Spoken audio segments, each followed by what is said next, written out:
नाज़रीन, आपको एक अफसोसनाक खबर से आगाह करते हैं। लाहौर के इलाके जोहर टाउन में धमाका हुआ है, जिसमें अब तक 2 अफराद जाँ बहक और 14 ज़ख्मी हो चुके हैं। जी नाज़रीन, लाहौर के इलाके जोहर टाउन में एक धमाका हुआ है, जिसमें अब तक 2 अफराद जाँ बहक और 14 ज़ख्मी हो चुके हैं। धमाका जोहर टाउन में वाक़या एहसान मुमताज़ हॉस्पिटल के करीब हुआ। पुलिस के मुताबिक धमाका गाड़ी के अंदर हुआ। रेस्क्यू टीमों ने जाँ बहक अफराद की लाशों और ज़ख्मियों को अस्पताल मुंतकिल कर दिया।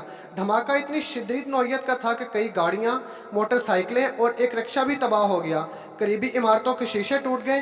धमाके से एक घर भी मुकम्मल तौर पर तबाह हो गया और बम डिस्पोजेबल स्क्वाड के अमले ने मौके पर पहुंचकर शवाहिद इकट्ठे करने शुरू कर दिए। से आगाह कर रहे हैं, लाहौर के इलाके जोहर टाउन में धमाका हुआ है। 2 अफराद अब तक जाँ बहक हो चुके हैं और 14 अफराद जख्मी हैं।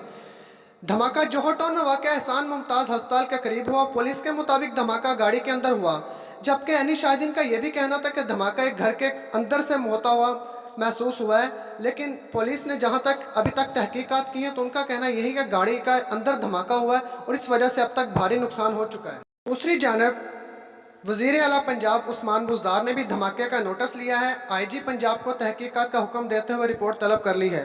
उन्होंने जिन्ना अस्पताल और दीगर करीबी अस्पतालों में एमरजेंसी नाफिज करने के अहकाम जारी किए हैं।